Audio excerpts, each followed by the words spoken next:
Okay, there, we're good now. All right, all right.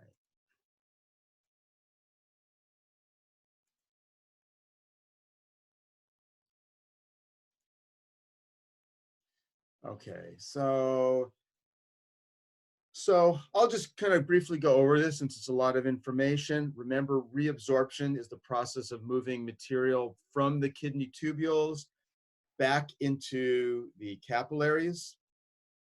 Um, this is an example of many substances that are reabsorbed. Um, we're going to primarily focus on things today on things like water, glucose, and sodium. Those are kind of some of the main things, because if you take a look at those, water, most of water is reabsorbed, 99%.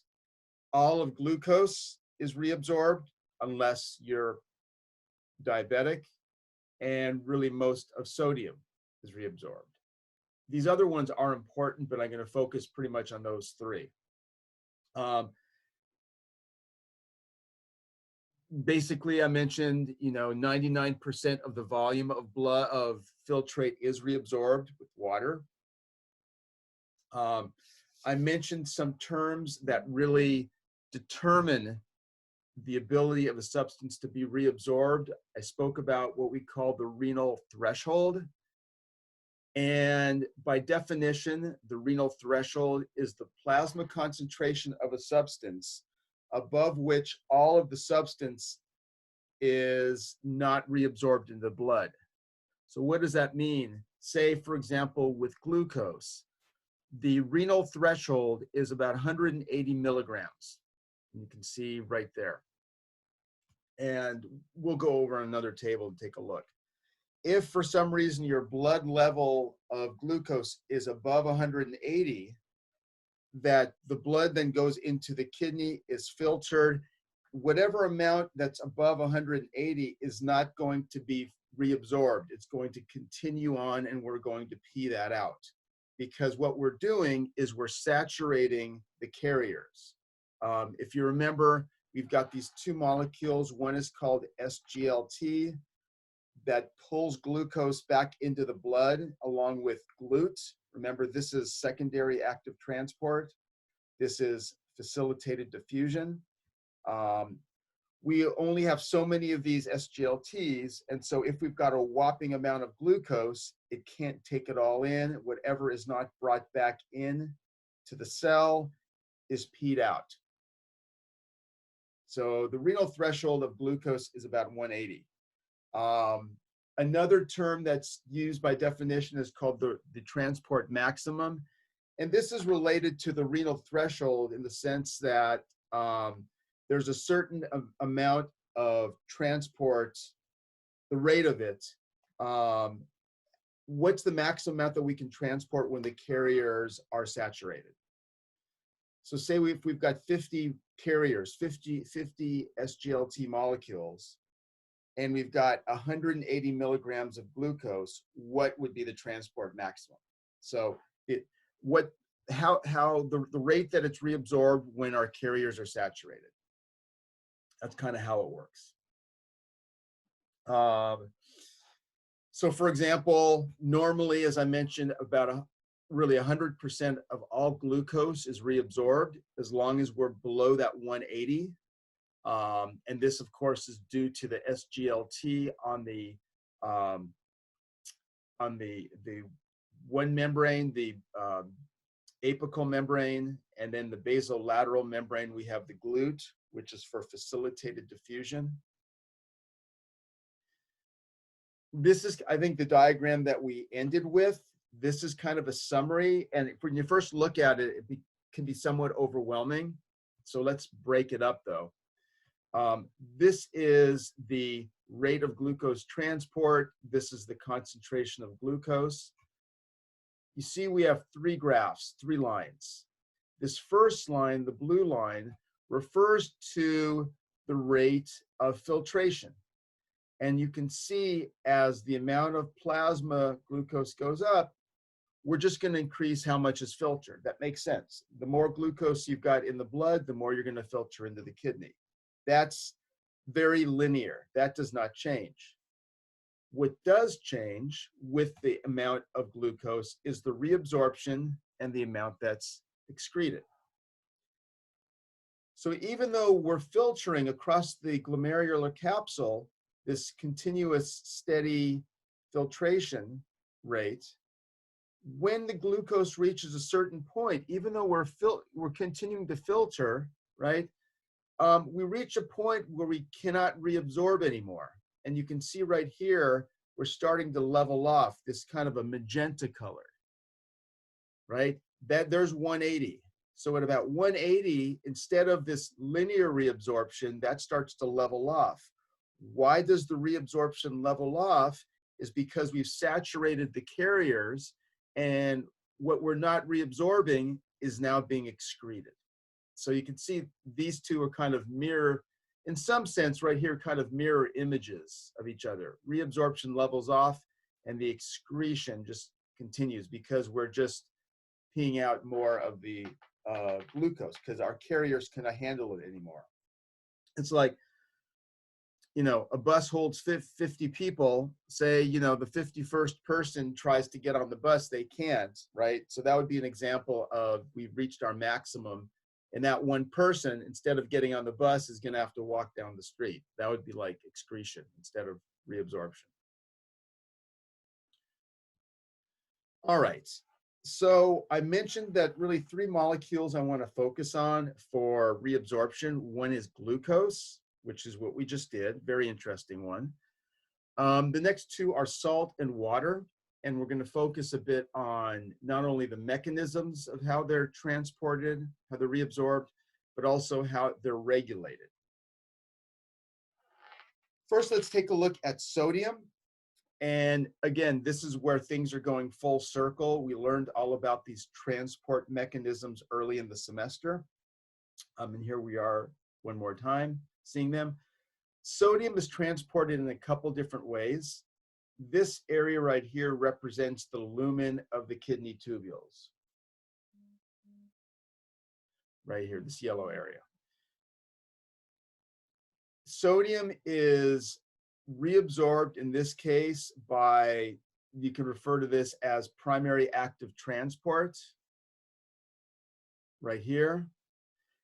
It initially is brought into the cell by facilitated diffusion through an ion channel, but what pumps it back into the blood is primary active transport. So facilitated diffusion first from the lumen into the cell, and from the cell into the blood by primary active transport. So here we've got high concentration to low, and here we're going low back to high. That's one way, but if you remember, there is another mechanism that we spoke about with glucose, and that's the SGLT, right, which stands for sodium glucose link transporter.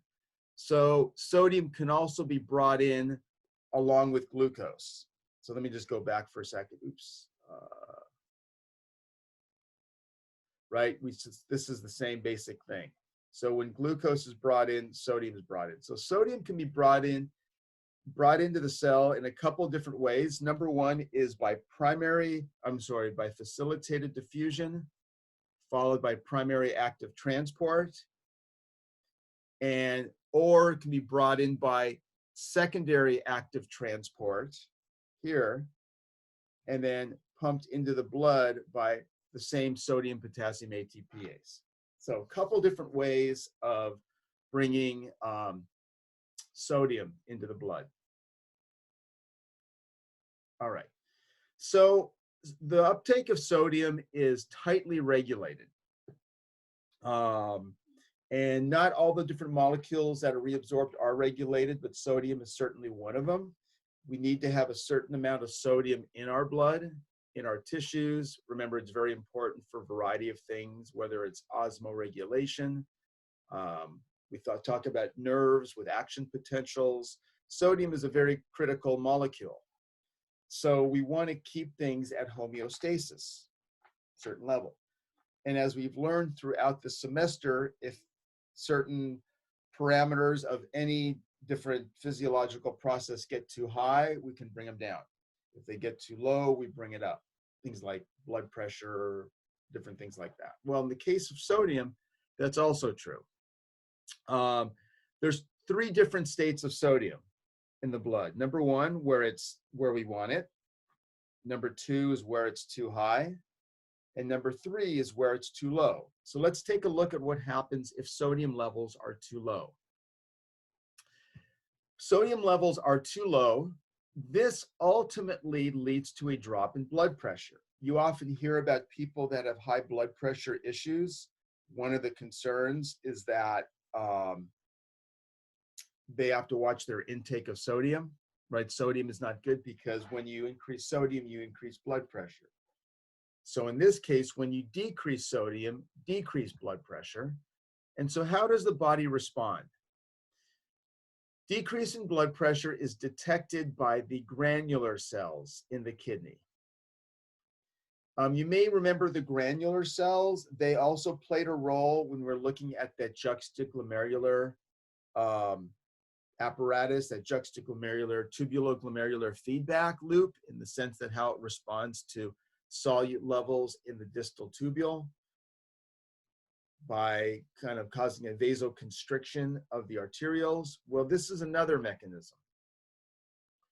Drop in blood pressure activates the granular cells, which produce an enzyme known as renin. Renin is an enzyme that catalyzes the conversion of angiotensinogen, which is actually produced by the liver, but it's in the blood, secreted in the blood. Angiotensinogen is an inactive protein that's converted into angiotensin 1 by renin.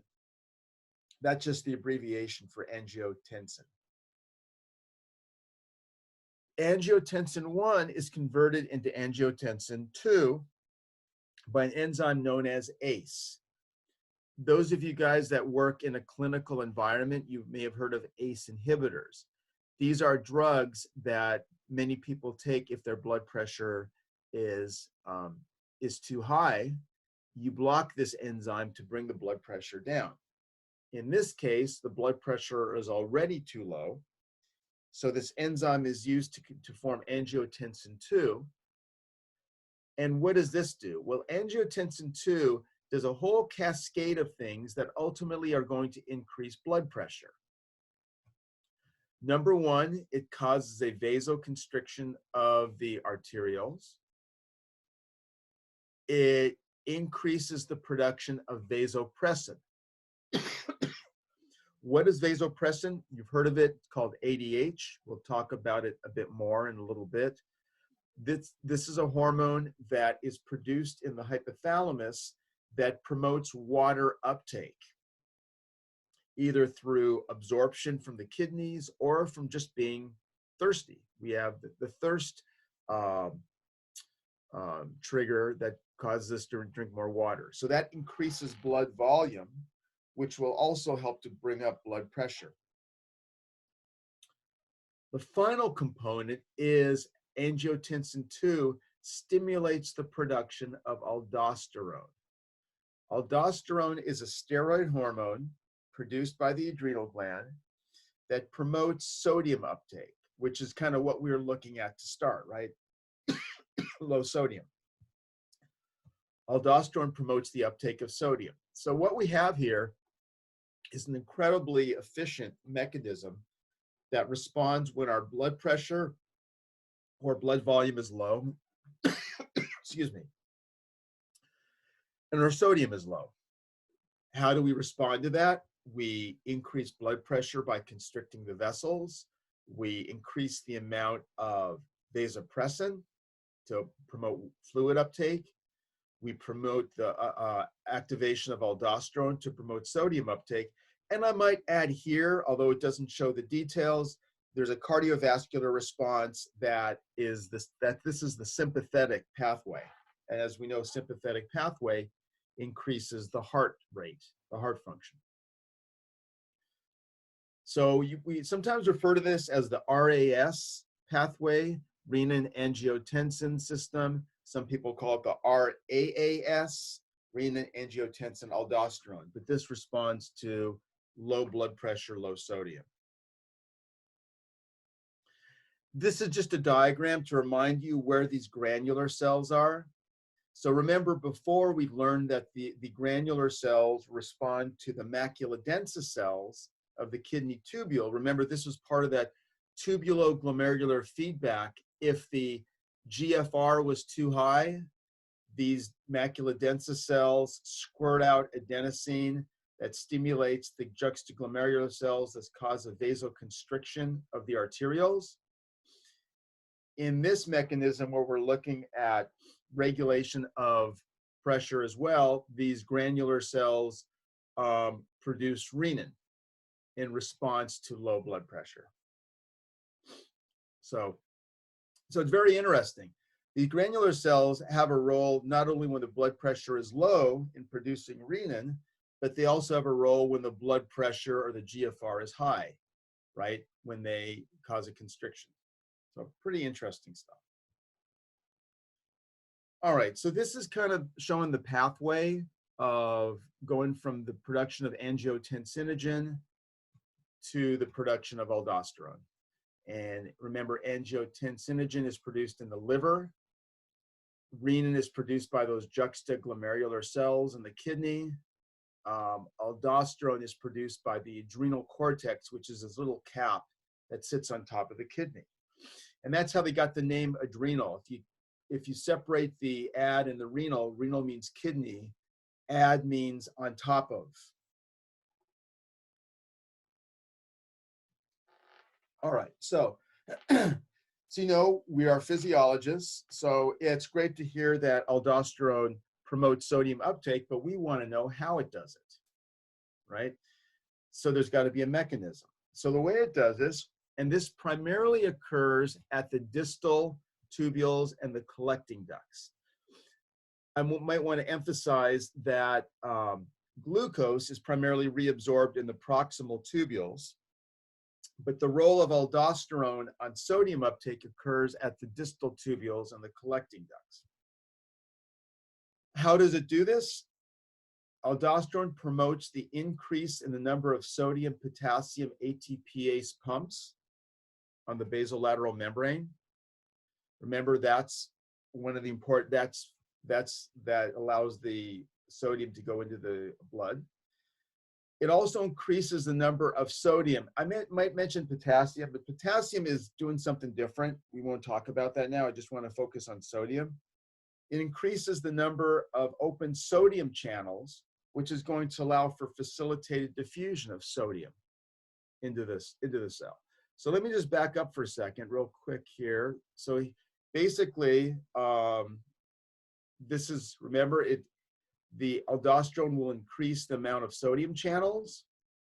It will also increase the sodium potassium ATPase. So it's working on both sides of the coin. So what does this look like? So first of all, let's kind of orient ourselves. Here is the blood. Here are the kidney tubular cells. We call them principal cells because these are the main cells that are found in the distal tubules and collecting ducts. This is the membrane, the apical membrane that lines the kidney tubule. And you can see right here, we've got all these sodium channels. Here is the basolateral membrane that lines the, that's near the interstitial fluid, but it's also close to the blood. This is where you have the sodium potassium ATPase. So aldosterone, being a steroid hormone, travels through the blood by carrier, binds to a cytosolic receptor. Remember, way back when, that steroid hormones are lipophilic. They enter into the cell, bind to a receptor, and you can see they increase the activity or promote the expression of sodium channels, which allow sodium to diffuse in. They also promote the expression of the sodium potassium pump, which allows the sodium to be pumped into the blood. My allergies are driving me nuts today. Sorry about that. All right, what about ADH? So remember, I mentioned also ADH is known as vasopressin. Vasopressin is, remember, That's also an important response to low blood volume, low blood pressure, as you saw from way back, oops, here, right? Here you've got vasopressin. So vasopressin, instead of really acting on sodium uptake to increase pressure, to increase volume, ADH acts on water. And how does it do it? ADH stimulates the insertion of what we call water channels, sometimes known as aquaporins. There are several different aquaporins. The ones that are found in the kidney, distal tubules, and collecting ducts are known as aquaporin 2. And water is brought in by osmosis. If you can picture, aldosterone is pulling sodium into the blood. If sodium's coming into the blood, water needs to follow, or is going to follow. And it follows by osmosis, thanks to the production of ADH, which inserts these water channels.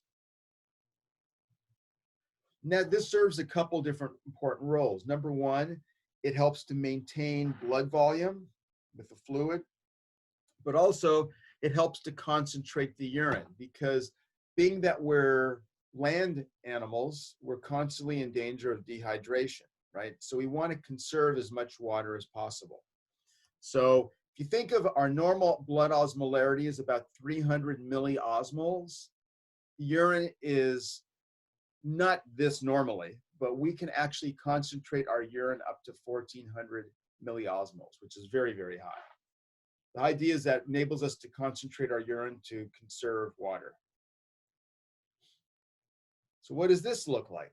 So here is ADH being secreted from the hypothalamus, produced in the hypothalamus. It's actually produced in the hypothalamus, but it's stored in the posterior pituitary gland. Binds to a membrane receptor because ADH is a peptide.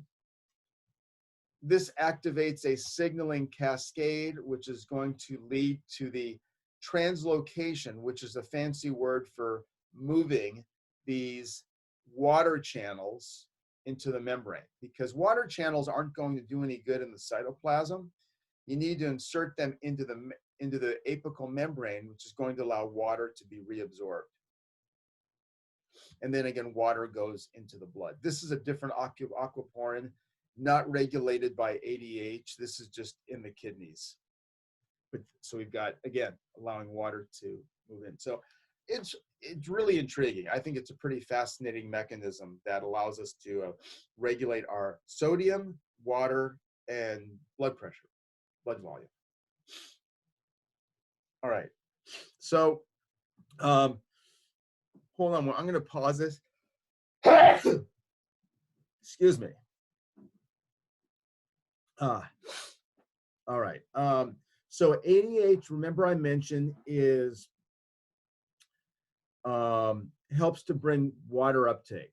Oh, someone's saying more. What's this? Maybe someone said bless you. Oh,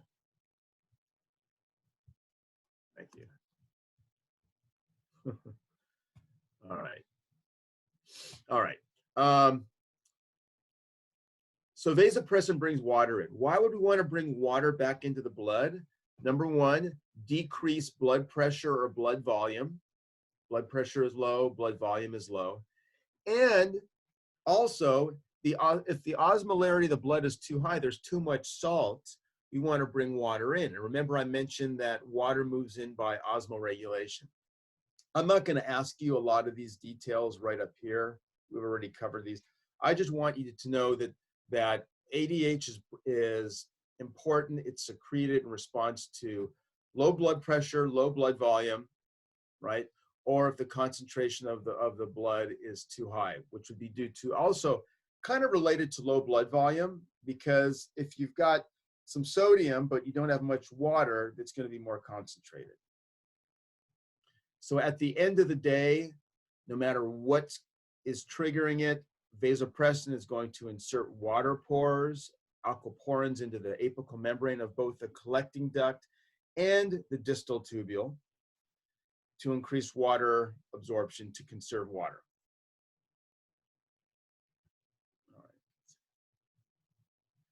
All right. So those two hormones, or the two pathways, the renin-angiotensin-aldosterone pathway and vasopressin, all act in different ways to increase blood volume, blood pressure, sodium, water, basically increasing blood volume.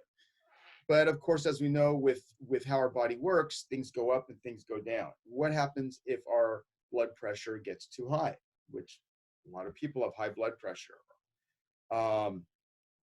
Fortunately, we do have a mechanism that does respond to that. Not always effective completely, depending on the cause of high blood pressure. Some people have to take medication. But the heart itself, and again, this is kind of, you remember this from way back when, hopefully, but the third hormone I want to mention is called ANF, also called ANP for peptide, stands for atrial natriuretic factor or peptide.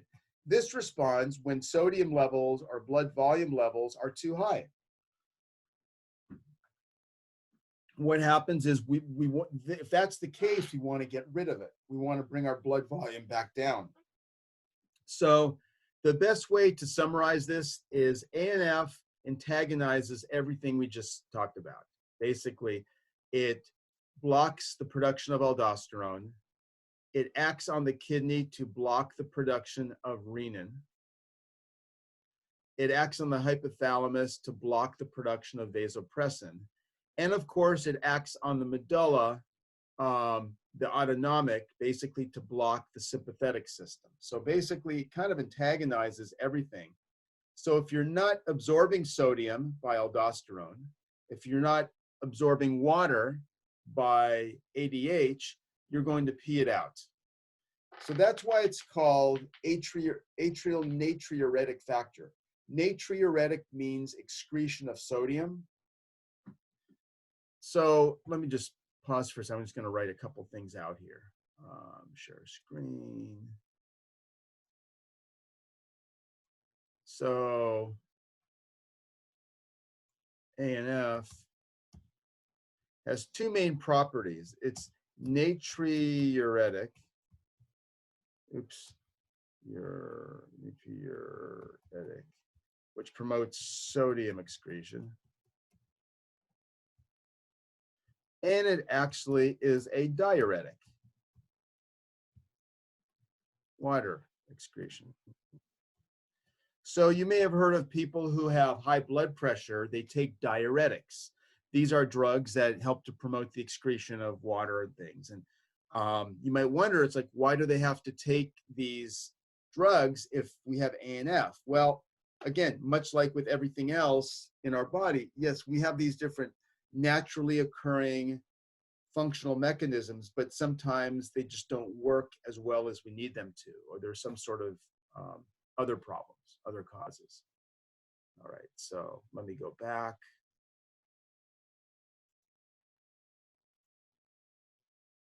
All right. The term natriuretic peptide is just another name for the ANF. So, all right. So this is a summary. I kind of had to stretch it out to fit the screen. It's an old picture, as you can tell. Many of you guys weren't born yet, but I like it because it puts everything on one slide. It describes the different pathways in which salt and water are regulated. We have four possible conditions. We can have a water deficit.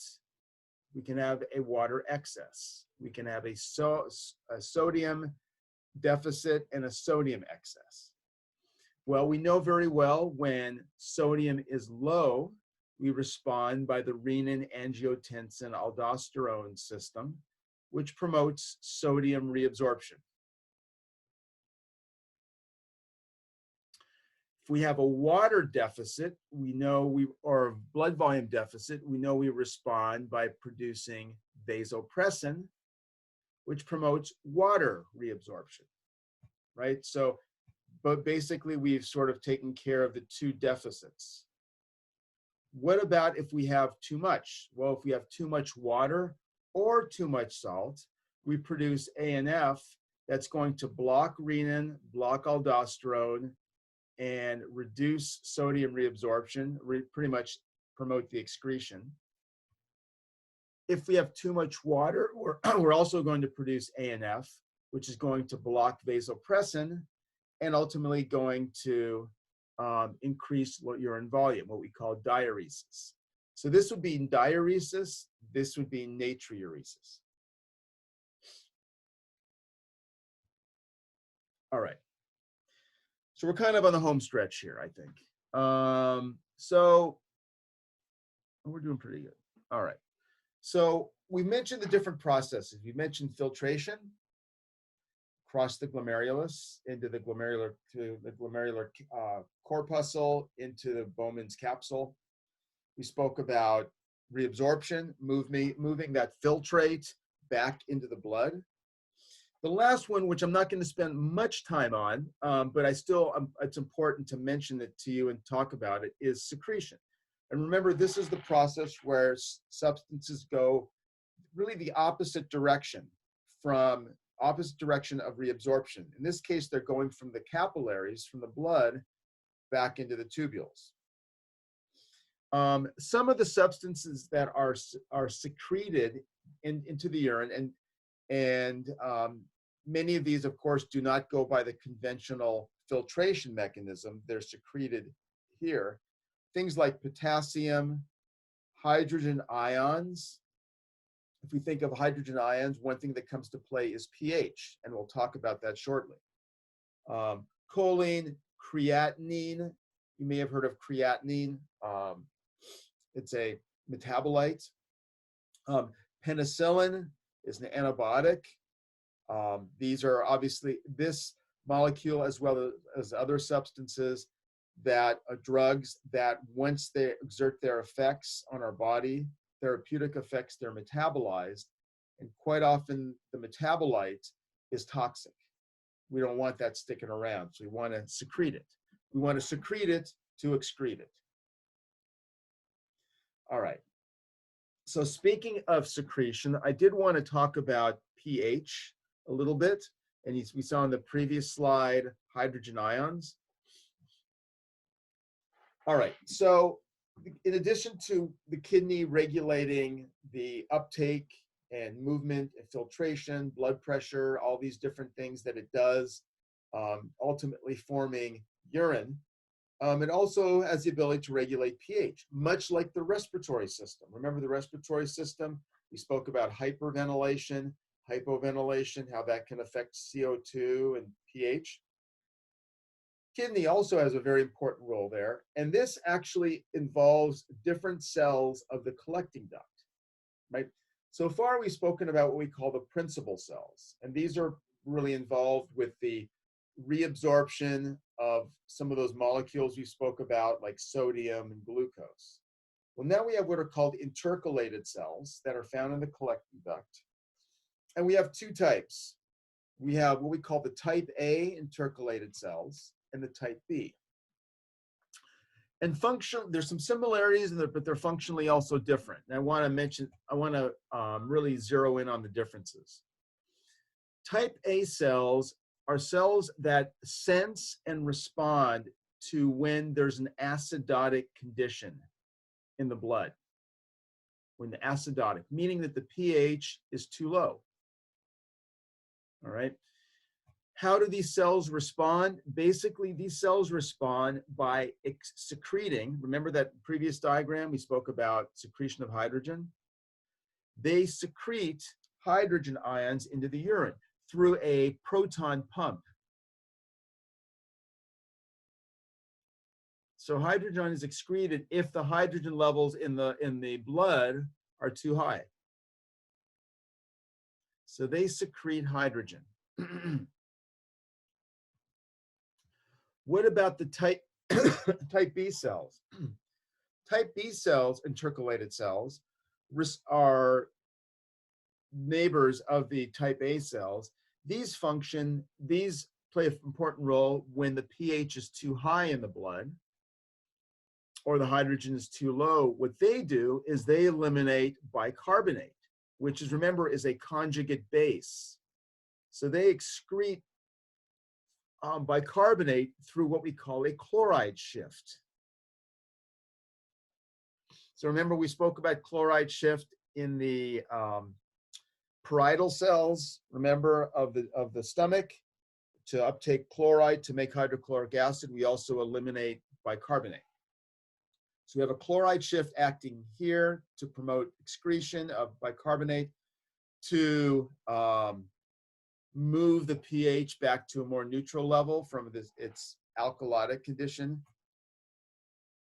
Type A cells respond to when the conditions are acidotic, and they promote the secretion of hydrogen. Pretty simple, but also pretty ingenious, actually.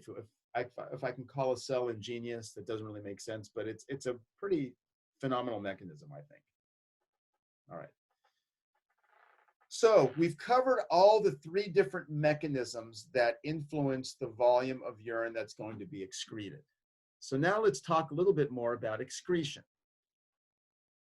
So this is the diagram that you've already seen before.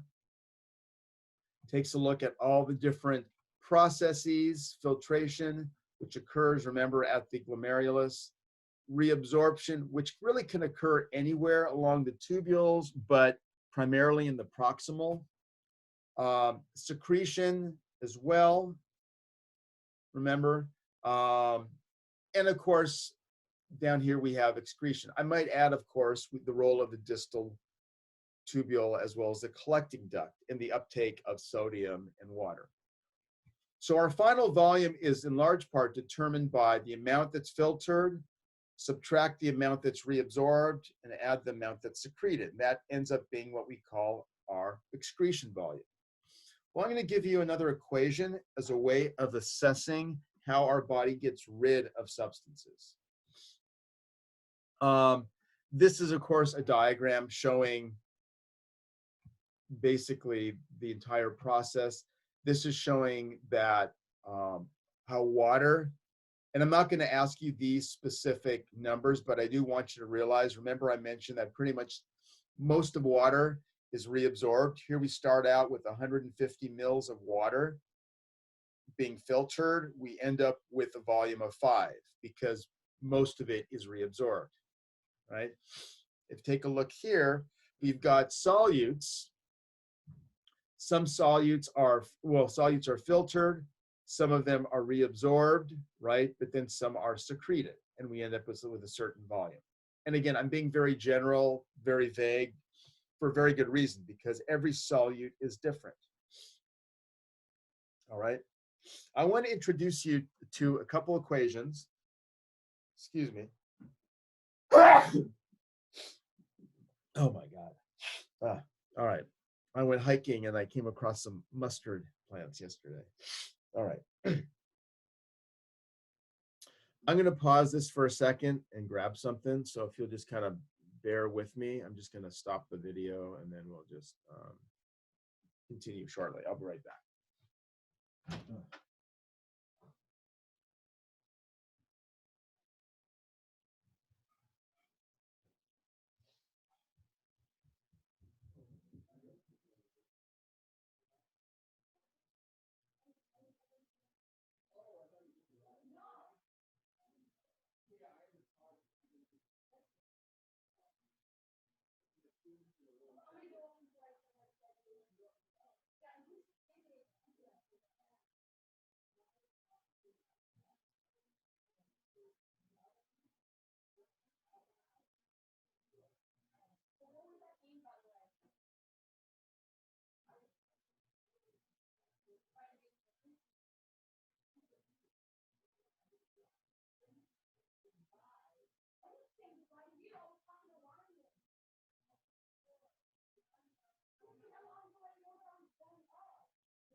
Yes. And they were saying, bless you. It was really beautiful.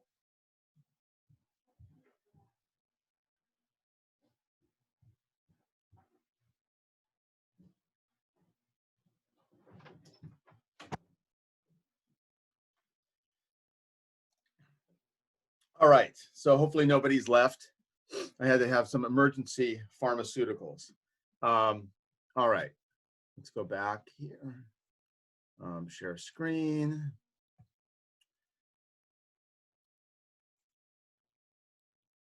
How do we get there? Let's see, hold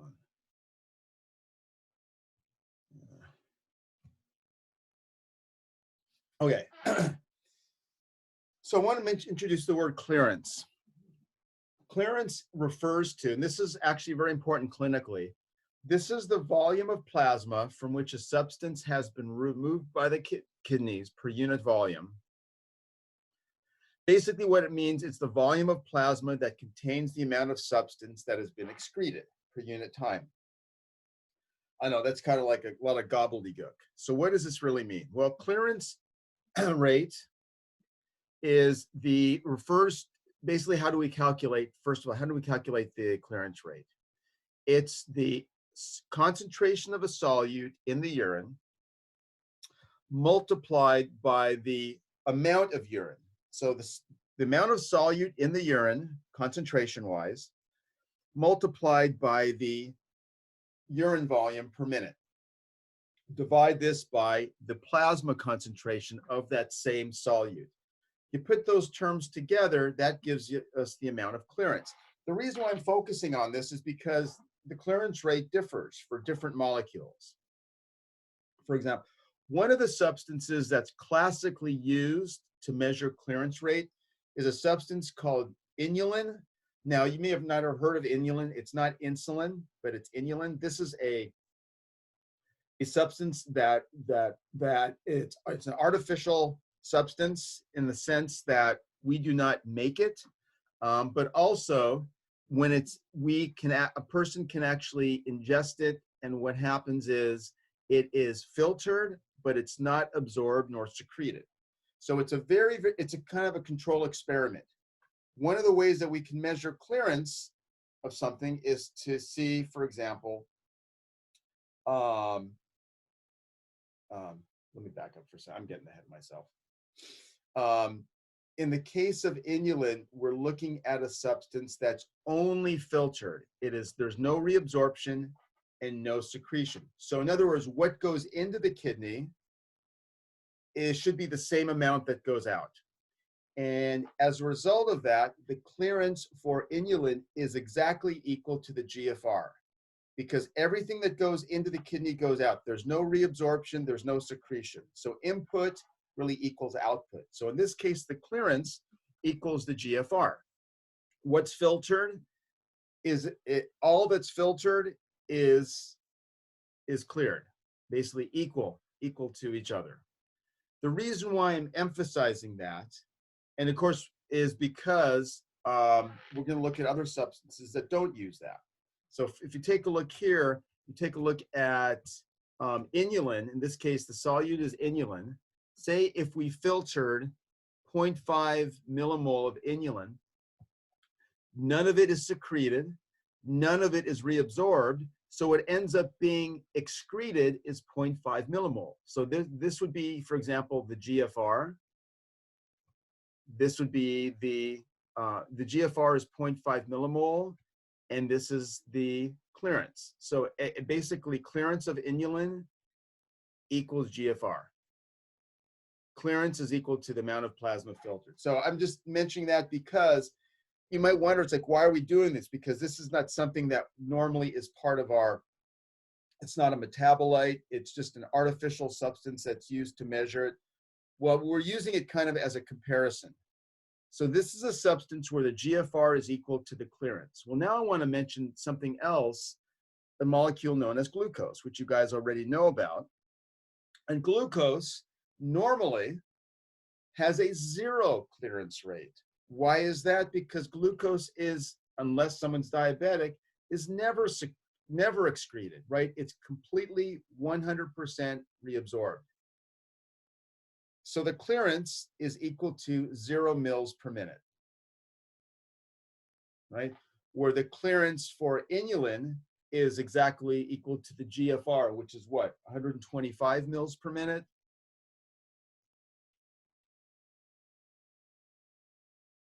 Something like that. So yeah. So here's glucose.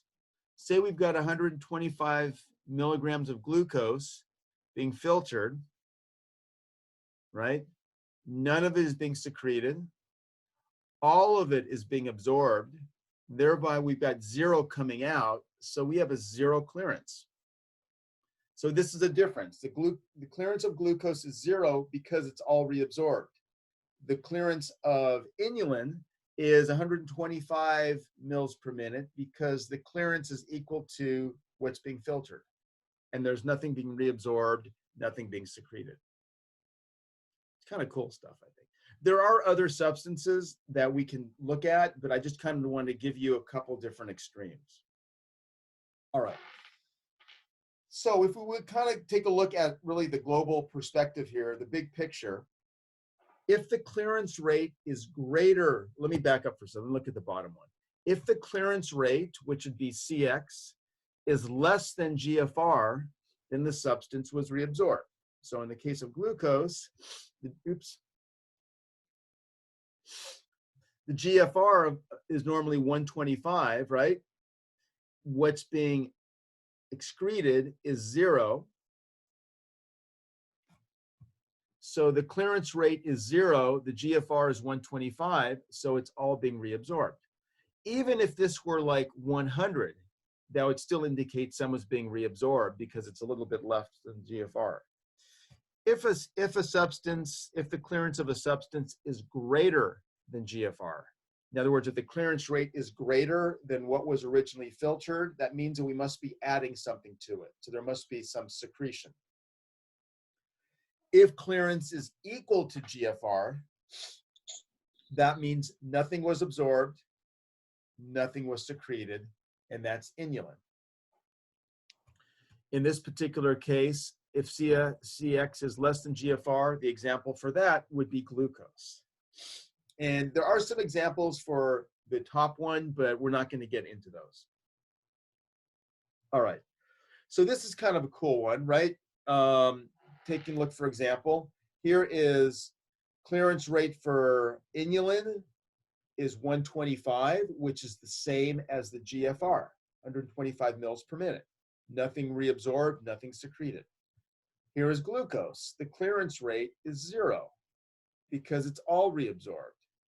If you want to take a look at something that is secreted, here is creatinine, and ultimate, here is PAH, where the clearance rate is very, very high.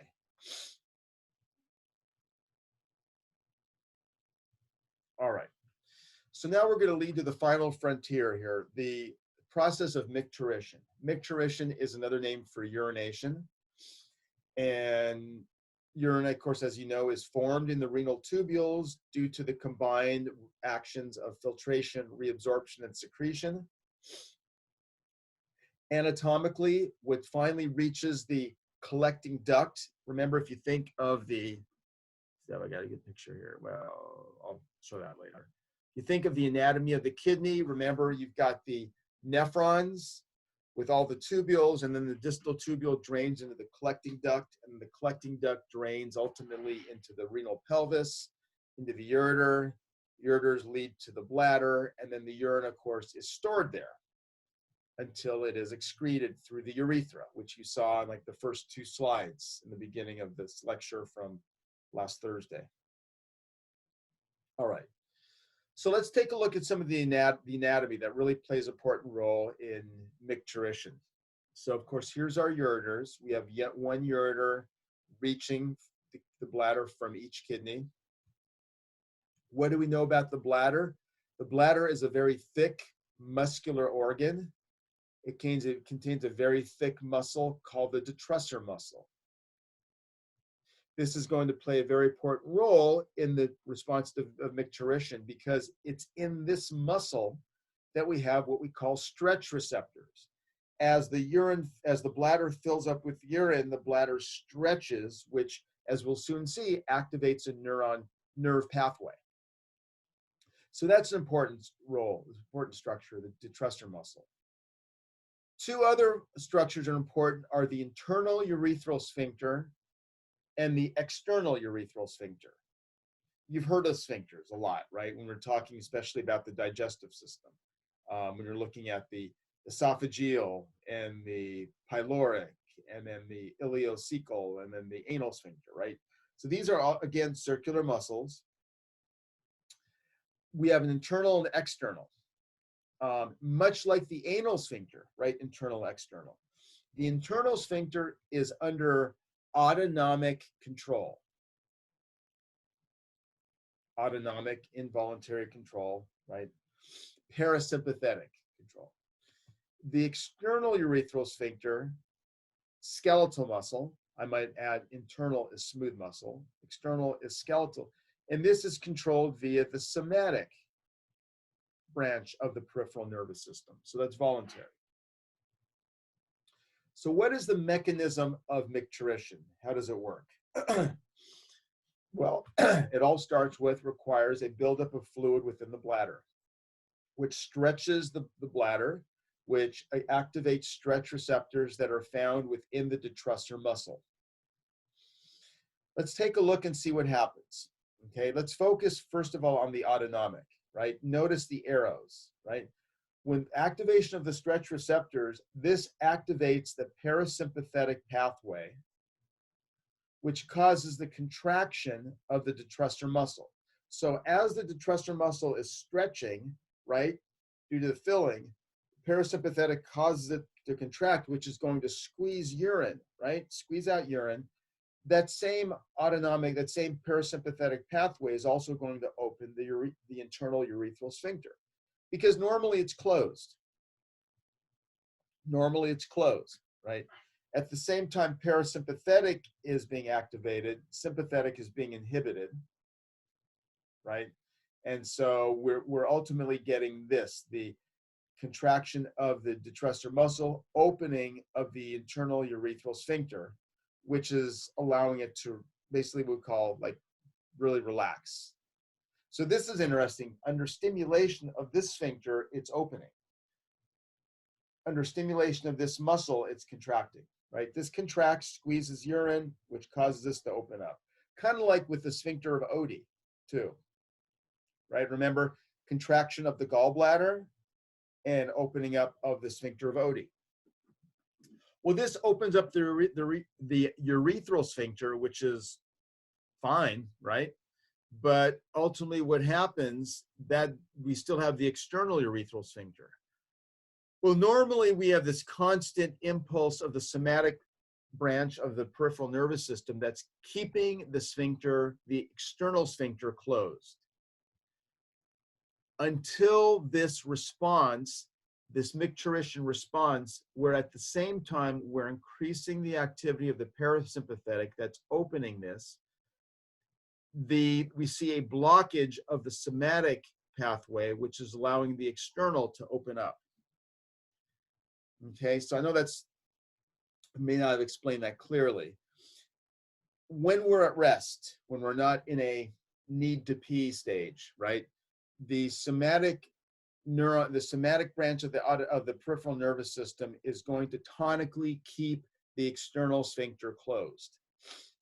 It's only that when we need to pee, that the somatic nervous system is inhibited, which allows this to open up. So the autonomic opens up the internal, and then the blockage of the somatic allows the external to open. We need both of those to open to be able to pee, right? So when the internal opens up, that kind of lets us know that you kind of feel that pressure that you need to go. The actual process of going to the bathroom, like you're on the freeway, you see a rest stop, you rush off. That need to pee when you actually go is due to this relaxation, which is all voluntary. This is voluntary. And this is what it goes through. You talk about, toilet training for kids, right? They don't normally, this is actually a trained response. So for example, normally, this is always open. Any of you guys that have kids, right?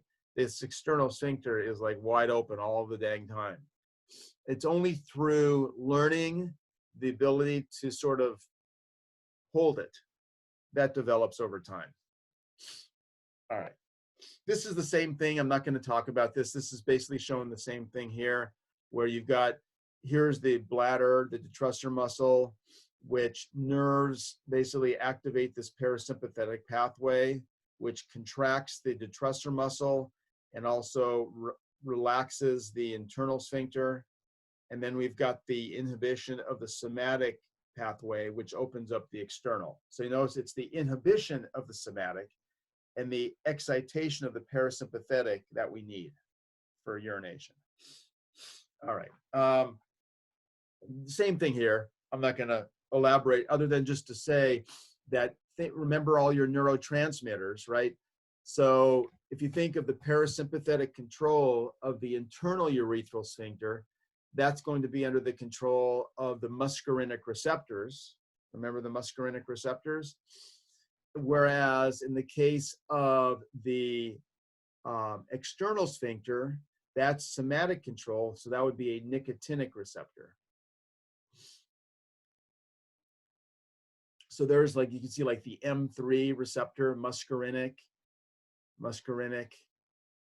and then the external sphincter is nicotinic. All right, last slide I want to mention, at least on the urinary system, is a little bit of therapeutic discussion. People can become what's called incontinent. This could be as a consequence of getting older, the inability to exert bladder control as certain systems are failing. This can also happen with certain neurological injuries that can affect the ability to sort of control urination. And people just always have this urgency to pee, and it makes it very difficult. Well, there's a drug out there, and I'm not sure if this is the best drug. There's probably others out there, but I just wanted to put this in here just to show you. It's a drug called tolterodine, and tolterodine is a drug that basically it's a muscarinic receptor antagonist. Muscarinic receptor antagonist. So if you think about it, what does the muscarinic receptor do on the detrusor muscle? The parasympathetic system comes in, acetylcholine binds to the muscarinic receptor, triggers contraction of that muscle, right? After it's stretched, it causes contraction. Well, the contraction is what triggers the urgency, kind of like the spasms to go. By the use of tolterodine, this blocks, or at least it greatly reduces the effects of acetylcholines that reduces the urgency to urinate. So I don't think it's a perfect solution, but I know that it is used and can be helpful. All right. So that takes us to the end of that part. Before we actually go into, hold on one second here, going over the review. Does anybody have any questions?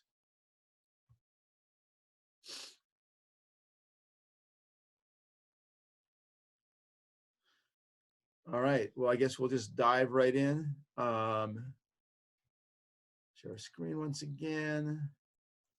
And again, this, as much of our topics are due to this kind of compressed semester, our exams are, we had an exam just on the cardiovascular. We had an exam just on the we had an exam on the cardiovascular and respiratory.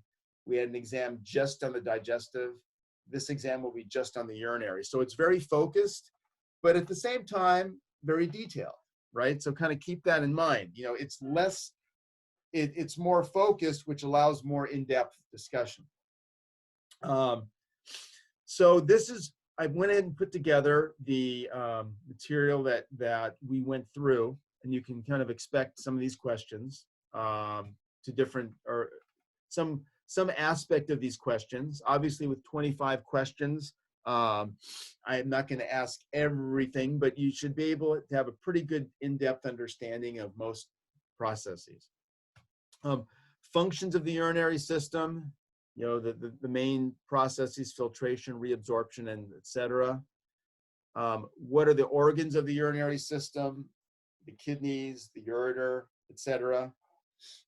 What is the anatomy of the kidney? Know that the structure of a nephron from the capsule to the different tubules. We spoke about the blood supply of the kidney. So remember, the kidney typically receives 20% of the cardiac output, which is pretty substantial, about 1 liter per minute. Know the names of the different vessels.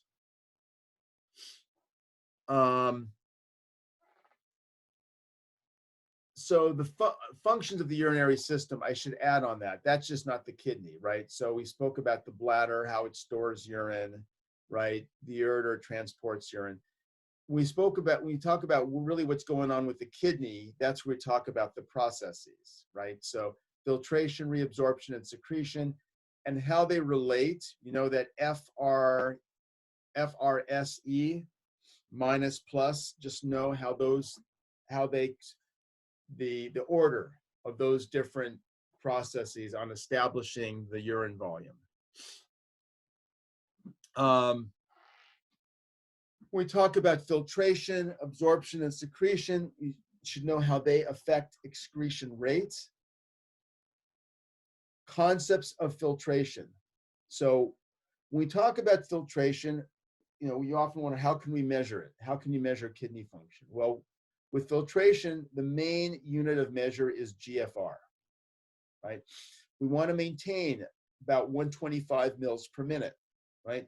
If GFR gets too low, again, we can have organ failure. If GFR gets too high, we can have kidney damage. So you want to maintain it. So you should know how it's regulated by the different pressures. Remember, we spoke about hydrostatic pressure, osmotic pressure, how those promoting and inhibiting pressures work to maintain the kidney on GFR.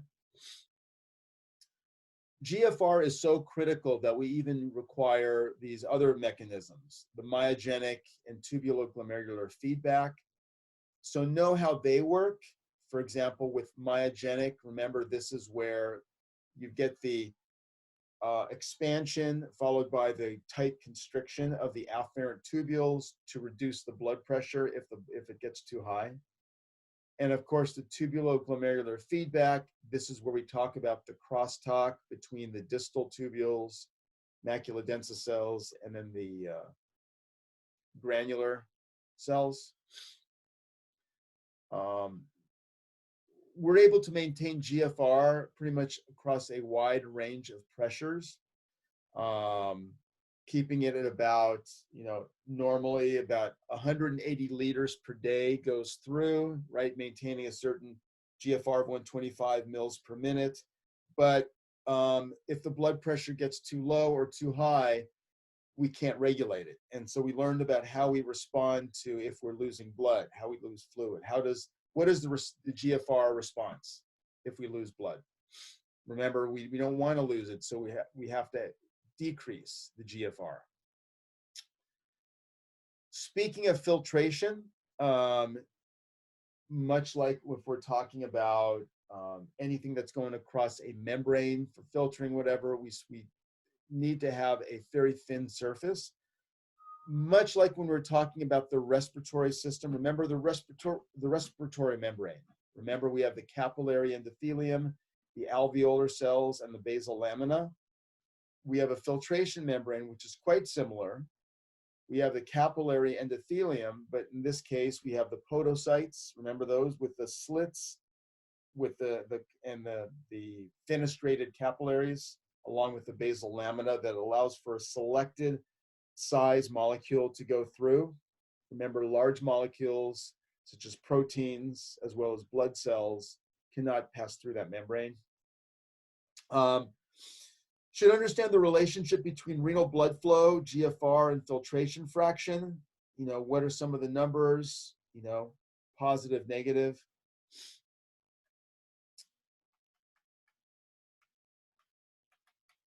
All right, reabsorption. Actually, what am I doing here? Let's see.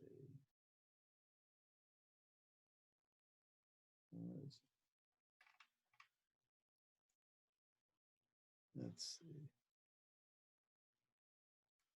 Why is that not doing?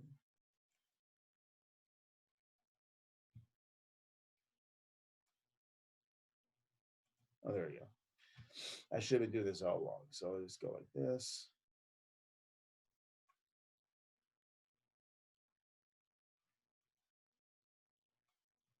There we go. All right, concepts of reabsorption. So remember, reabsorption is the movement of material that's been filtered into the kidneys, moving it back into the blood because we need those substances.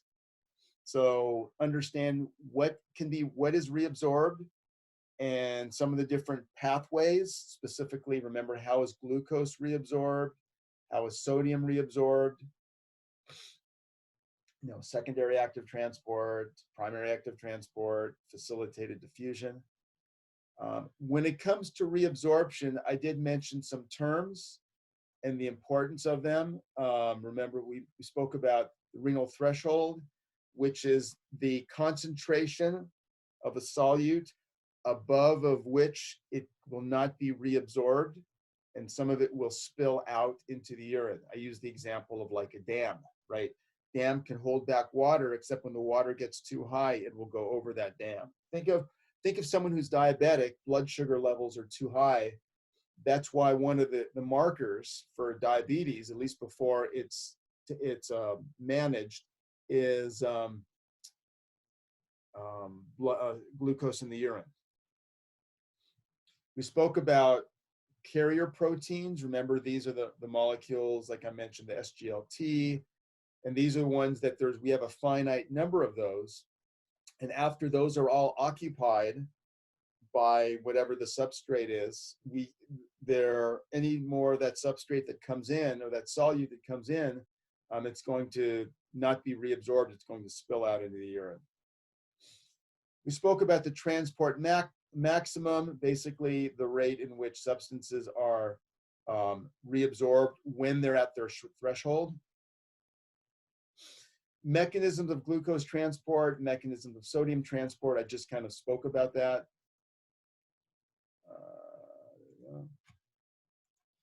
All right, so speaking of mechanism of sodium transport, we did speak about how the reabsorption can be regulated. In the case of sodium and water, I would add, is regulated by a couple different endocrine systems. One is the renin, angiotensin aldosterone pathway. What are the different participants? What are the effects? What are the triggers? Same thing with ADH. What triggers the production of ADH? What does it do? Where does ADH come from? Remember, it's produced in the hypothalamus. Same thing with ANF. What does ANF respond to, and what does it do? Then we just briefly touched on secretion. This is kind of the counterpoint of absorption, where molecules, instead of moving from the tubules, where there ultimately might be, instead with a reabsorption where they typically go from the tubules back into the blood, molecules that we need like water, sodium, and glucose. Secretion is the opposite, where molecules that may not have originally been filtered, glomerulus, can actually enter into the tubules from the peritubular capillaries by way of secretion. And I mentioned a couple examples, where I mentioned potassium, I mentioned penicillin, creatinine. These are substances that are secreted. Also hydrogen ions. Speaking of hydrogen ions, we did speak about the strategies for regulating pH. Hold on, sorry about that.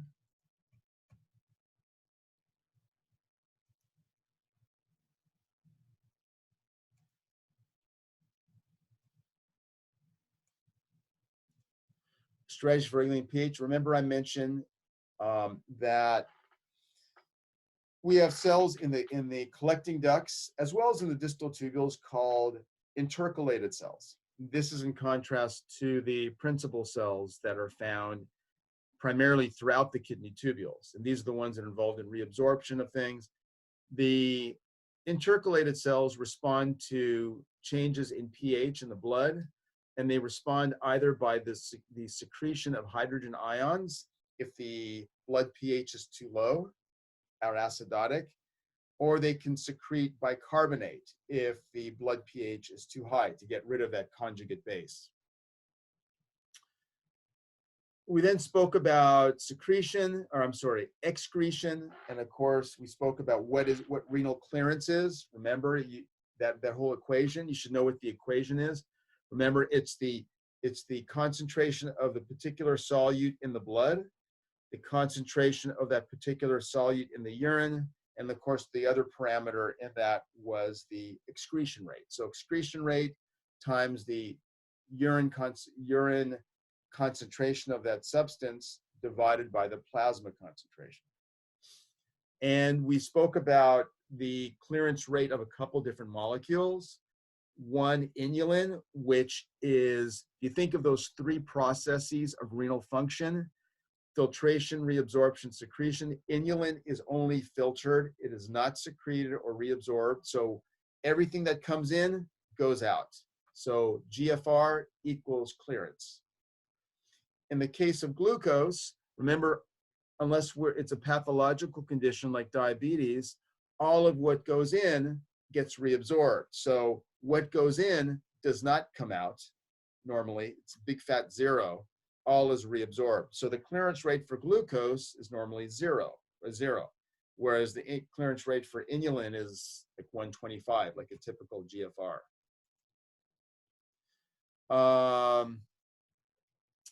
And I did mention too, in terms of when you're looking at the clearance rate, you can really tell whether a substance was secreted or absorbed or just filtered. Remember, if the clearance rate is less than the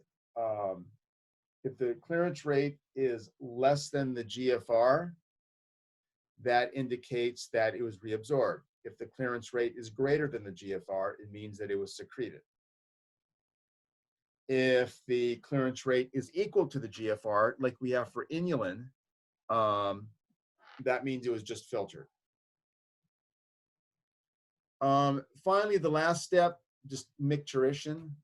I'm getting a little sloppy here.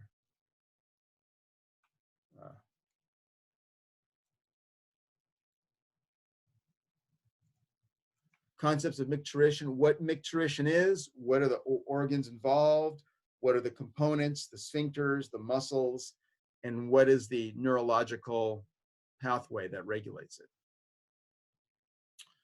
So let me go back here, stop the share. And all right, so does anybody have any questions?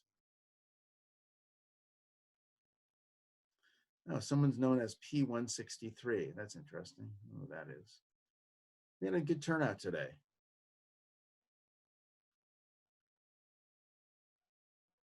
All right, so if no one has any questions, and I'll give you a little bit more time to think about it, we will reconvene on Thursday at 11:10 for the exam.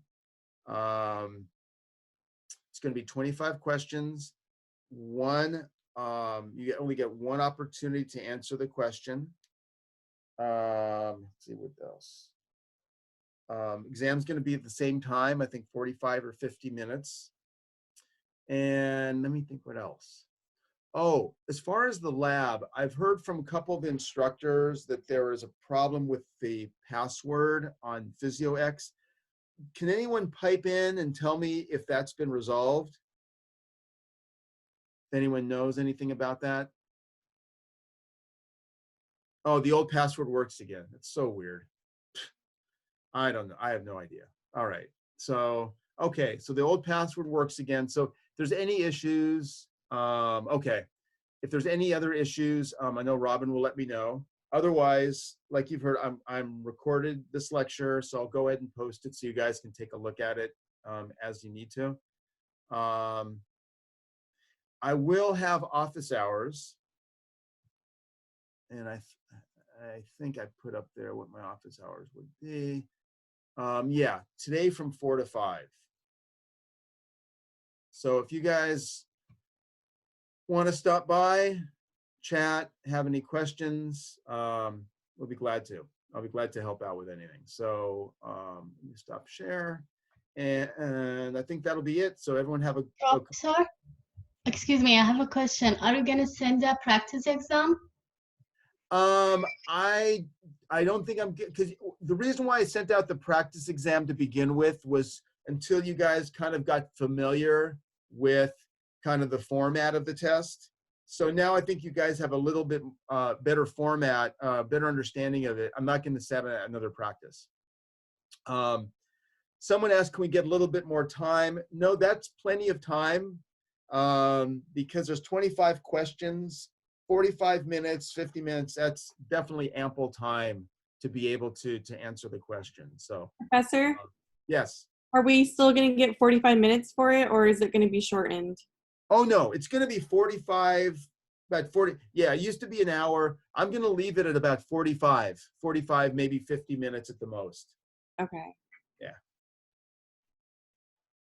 All right. So I will see you guys on Thursday. Thank you.